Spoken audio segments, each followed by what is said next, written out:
Okay, mga ka-viewers, Lunes pa rin at alas 2:44 na ng hapon. Ang ibig sabihin is alas 2:44 na madaling araw diyan. Pagod yung mga galing sa botohan, yung mga kandidato, baka yung mga nanalo ngayon gising pa, nagse-celebrate sila. Okay? So ngayon punta naman tayo dito ngayon mga ka-viewers, dadaling ko naman Seafood City, kung saan po namimili ang mga kababayan natin dito sa Mississauga. Yan, dyan po ang Jollibee. Okay, so punta po tayo.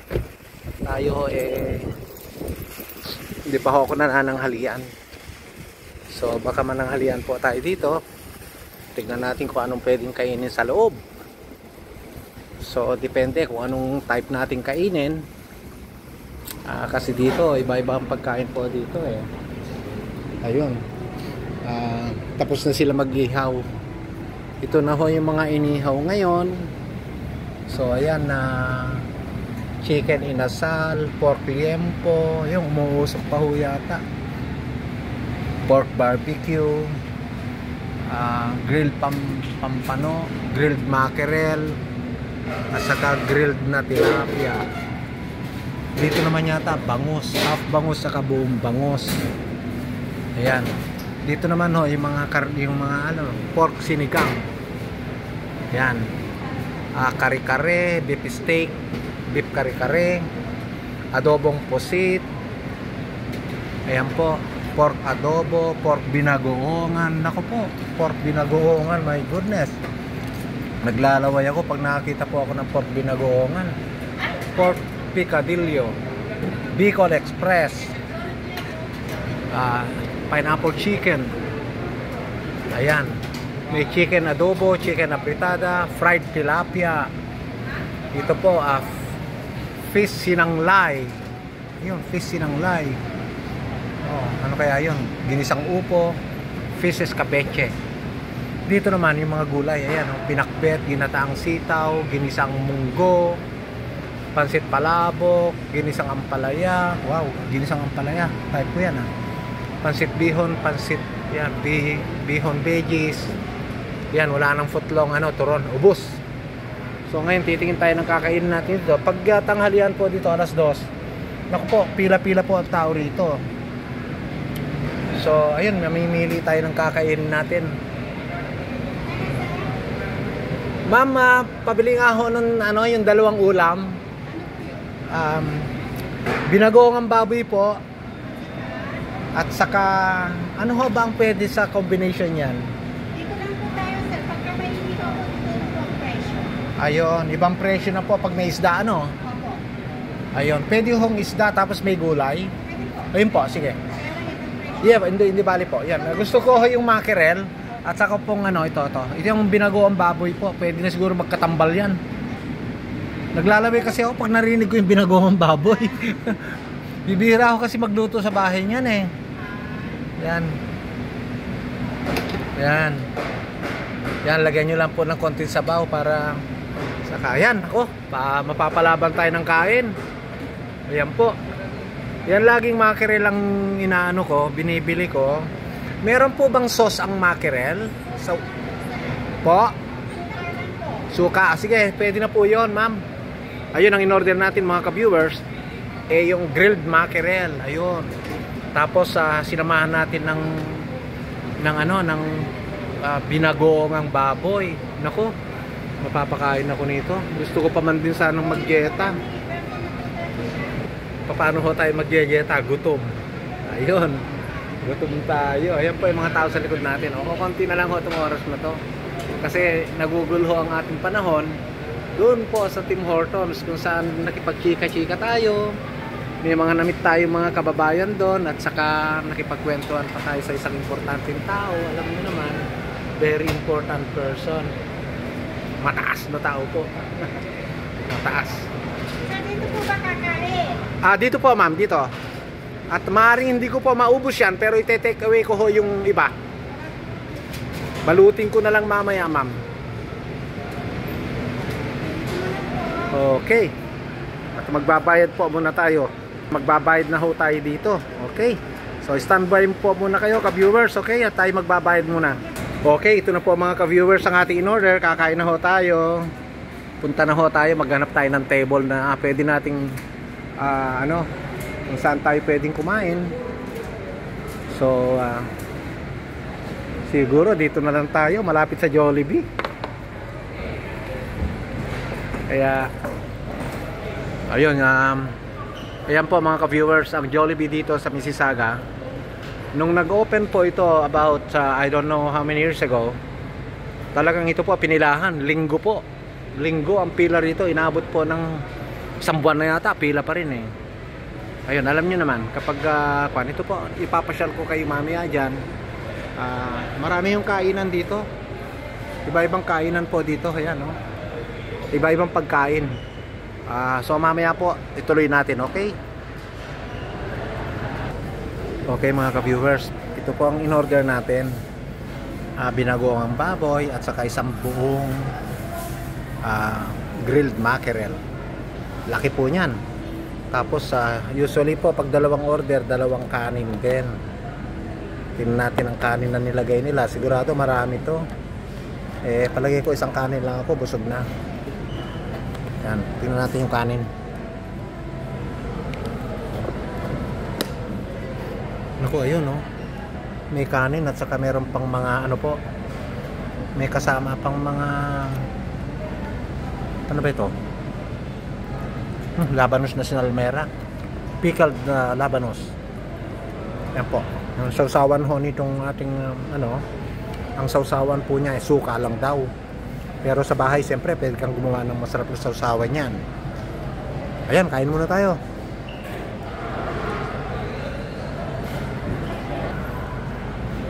So, mga ka-viewers, yung isda ho, masyadong malaki. Kaya ang gagawin ko, kakainin ko lang ho yung bandang ulo. Yung isa, lalagay ko lang sa supot.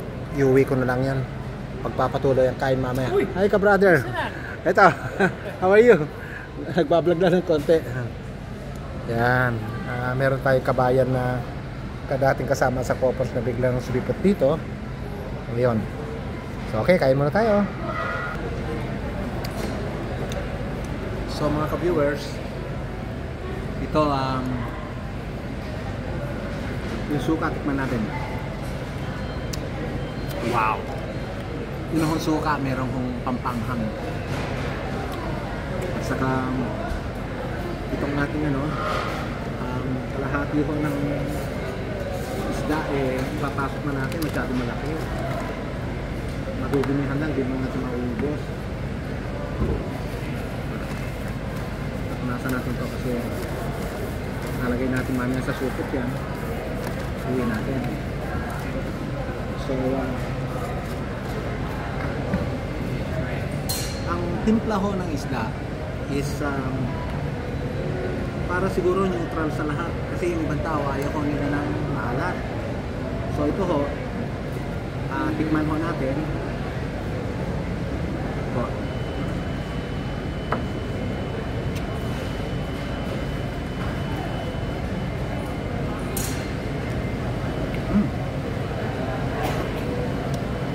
Panalo po ang lasa. Hindi ho siya maalat. Para bang nasa boundary ho nung parang bland lang siya. Pero malalasahan mo yung pagkakaihaw. Yung medyo smokiness ng fish, malalasahan mo siya. Hindi mo siya malalasahan yung salt, hindi siya prominent. Baka isa touch of salt lang. Pero itong suka natin, may anghang po. Pag subo mo pa lang sa suka, talagang pumipitik na sa dila mo. Para bang naghahamon na. Okay? Okay, tikman naman natin itong ito, dalawang kanin po nilagay nila, by the way, sa kami mga labanos. Tikman naman po natin itong binagawang baboy. So, binagawang baboy, meron na siyang talong. Okay?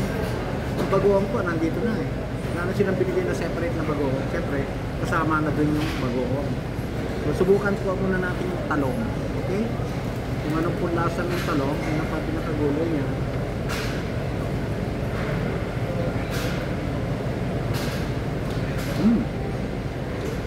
good. Hindi ho very prominent ang kanyang bagoong. Kumbaga po, para dun sa mga hindi masyadong gusto ng maalat, talagang yung cook siguro dito, talagang pinag-aralan nila kung paano nila i-present yung isang putahe para good for everyone. Tama. Ibang tao kasi mataas ang kanilang asin, yung kanilang panlasa sa asin, gusto nila yung maalat. Pero ito tamang-tama lang.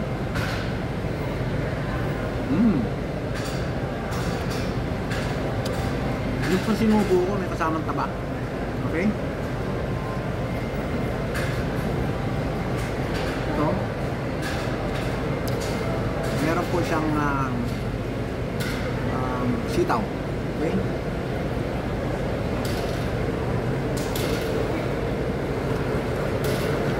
Yung sitaw ha, masyadong na-overcook. Okay? Kumbaga masyado nang malambot. Ang gusto ko kasi sa gulay,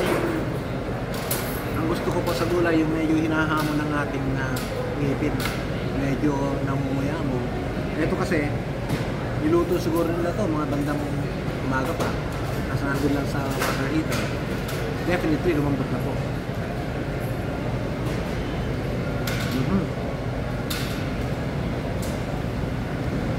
Okay, isa pang malaking subo.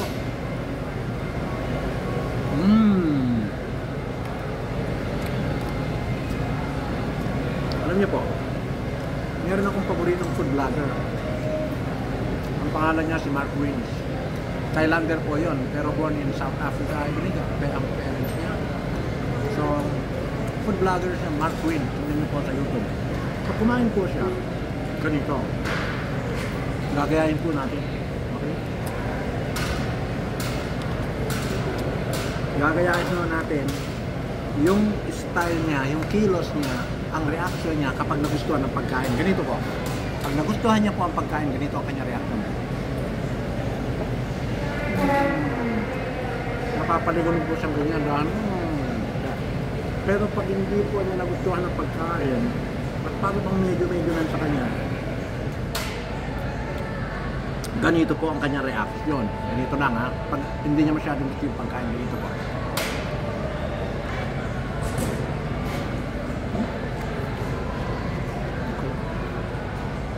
Ganun lang po. Pero pag gusto niya, napapailing siyang ganyan. Sabi, oh my God, ganun siya. Wow, ganun. So, kaya ko naman gayahin. Baka sabihin, okay, kanya-kanyang style lang po yan. So anyways, ka-viewers, yun lang. At baka humaba masyado ang ating video. Tuloy natin mamaya, okay? Okay. Ito ba mga kabayan, kayo mag-comment, okay? Doon sa kinain kong hindi ko po mauubos to. Sa in-order kong isang binagoang baboy, 2 kanin, isang buong mackerel po. Ang halaga po niyan $22.04. Sa pera po natin, lumalabas na 881. Yan po, 822.04 times 40, 881. So ayun, kayo na po mag-comment kung ano ba sa palagay nyo, mahal ba ang pagkain dito sa Ontario, Canada. Isang buong mackerel na inihaw, grilled, fresh, at saka isa ho nitong ulam na to, na sigurado dalawang kain po ito. Okay, comment na lang po kayo kung sa palagay nyo po mahal yan. Okay, bye for now. Ayun mga ka-viewers, so ito ang resulta ng ating pagkatapos natin kumain. 2 kanin, isa lang po yung naubos. Medyo may kabigatan po kasi kalahati ho ng isda, mabigat na rin po yun Itong binagoang baboy, ilang piraso lang ho nabawas. Medyo may hinahanap ako sa binagoang baboy na hindi ko nakita dito. Kaya siguro baka naninibago lang ako sa lasa kasi nagluluto din ako sa ng binagoong baboy at medyo iba ang version nito. So gusto ko sa binagoong baboy yung kanyang balat medyo tostado ng baboy, tapos at lasang lasa mo talaga yung bagoong. Ganon. Ito po medyo labno ng konti, pero okay na rin sa presyong binayaran natin, okay na rin po. So ayun.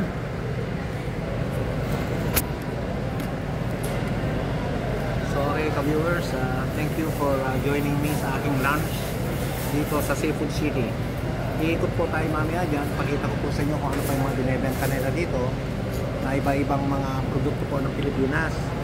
So para dun sa mga ibang ano, kung paano ka-organisado po dito ang mga binibentang pagkain Pilipino, well organized po. Maganda po ang setup. Kumbaga, yan, dyan sa counter na yan, mamaya, liikot po tayo. Meron silang mga lugaw, gano'n, separate po. Mga pan-takeaway, mga tinapay, prutas, mga daing, meron po sila rito.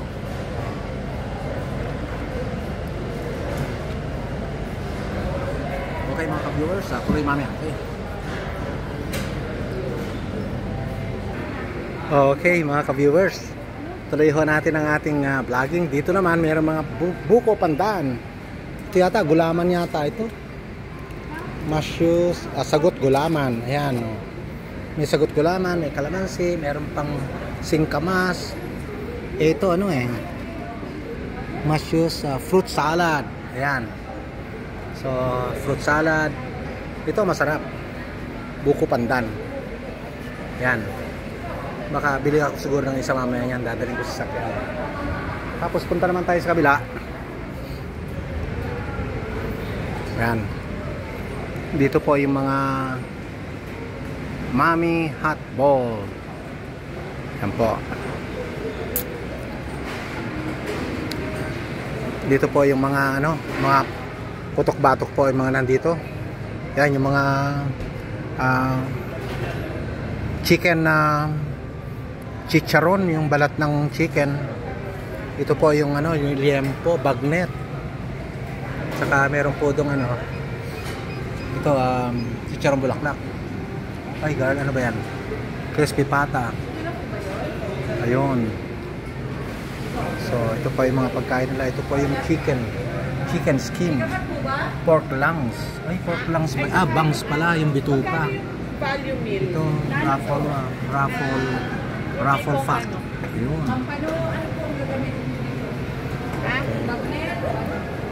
Ito yung mga bagos nila. Meron pang shrimp, smelt. Tapos ito po merong calamari chicken. Ayan. Dito mga gulay-gulay. Ito isang section na ho to, pinakita ko kanina, malapit dun sa grilled. Ito iba-ibang section. Meron ho silang footlong turon. Ayan, footlong turon, mga $3 something, parang $3.79. Something like that. Meron pa silang ginataang halo-halo. Yan.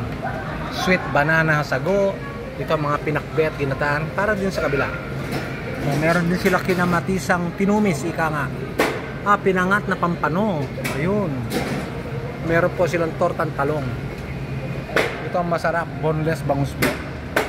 Ayun lang mga kabayan. Yan lang ang ating pakikita kayo pagkain. Mga nakakagutom po. Ito namang stage na to para sa mga gustong yung may tinatawag basking, yung mga nagpe-perform na hindi naman sila binabayaran ng company dito, pero nagre-rely sila sa mga tips ng mga tao. Basta kanta na lang sila ng kanta dyan. At kumanta na rin ako rito as guest, walang bayad. Kaibigan ko lang yung regular singer at gitarista. So 3 beses na rin yata akong rito. Malakas ang malakas ang loob naguyan yung mga tao nung kumanta ako. Anyways, ito, nandito na tayo sa mga bahagi nitong bilihan.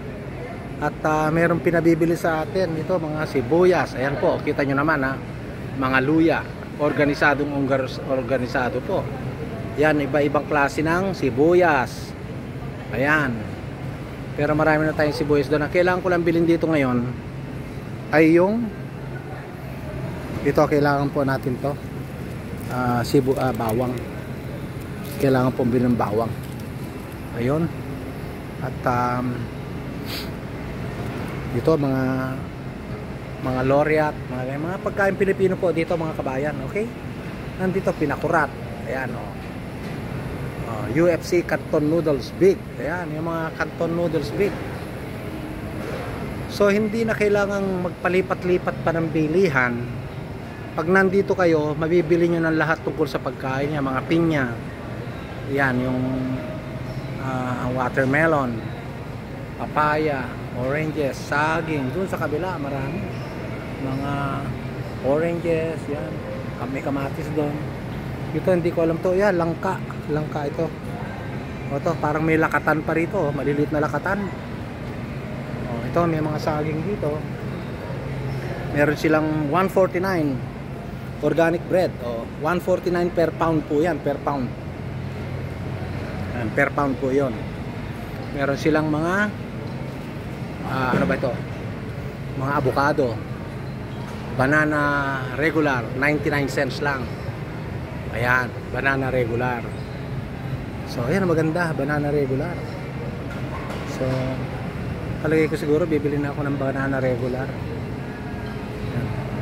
Hindi ko alam kung may banana pa kami doon. So, ayun. Dito naman mga kamatis, mga lemon, orange. At saka, ayan, 2 for 1. Oh, 50 cents po ang isa. Bali 20 ang isang piraso. 20 pesos po. Okay? Ang isa nito po 20 pesos lemon. Kasi 2 for 1 eh. Oh. 50 eh. Mahigit 20 pala, sorry. Kasi ang $1 dito is 40. So dalawa 20, tama, 20 nga pala. Ayan. 2.99 per pound naman itong avocado. Ayun. So ituloy natin mga kaibigan. Kukuha lang ako lalagyan. Okay? Ayun, nakakita tayo ng mga, kahit ako konti lang bibili natin, magdala na rin tayo nito. Para hatak-hatakin lang natin siya. Ayun. Kunyari shopping talaga. Ayun. So samahan nyo ako at tayo'y umikot pa ng konti. Okay? Dito naman sa banda rito, yan, panay noodles. Yan, Baul, Nong Shim Baul. Hindi ko lang alam kung ito'y nung nasa Pilipinas kami, nung last March lang to April, may natikman akong noodles dun eh. Nakalimutan kong pangalan, talaga na in love ako sa noodle na yon. Hindi ko lang tinignan ng pangalan eh. Masarap talaga. Talagang naibigan ko, ika nga.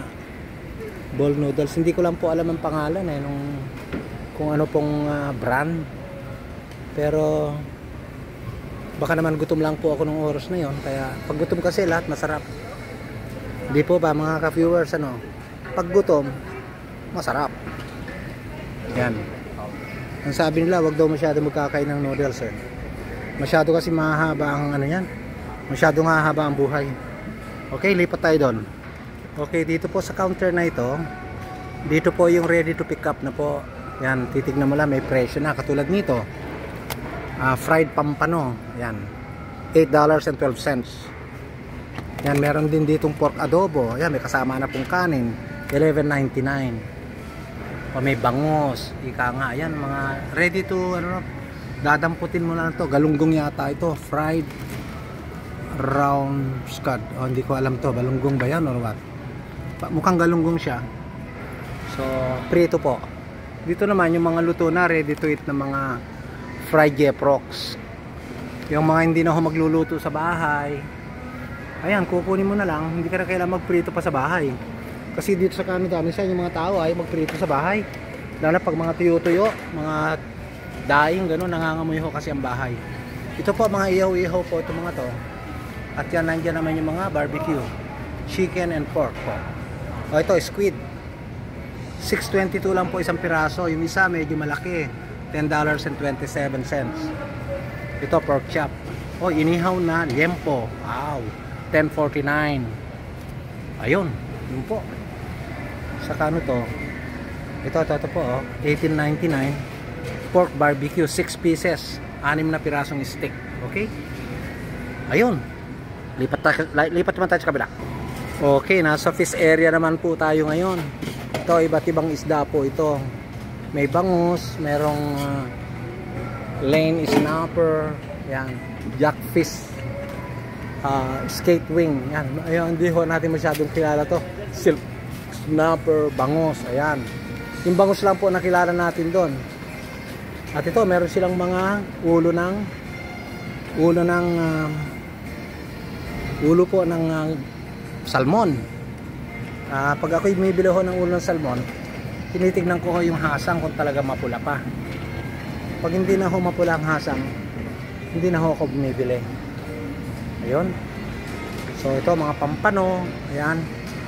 Ito naman Atlantic Salmon Belly. Ito titingin ho tayo dito. Kung sariwa pa ho to, bibili tayo ng belly. Kasi ito maganda ho pansigang. Ito po pansigang.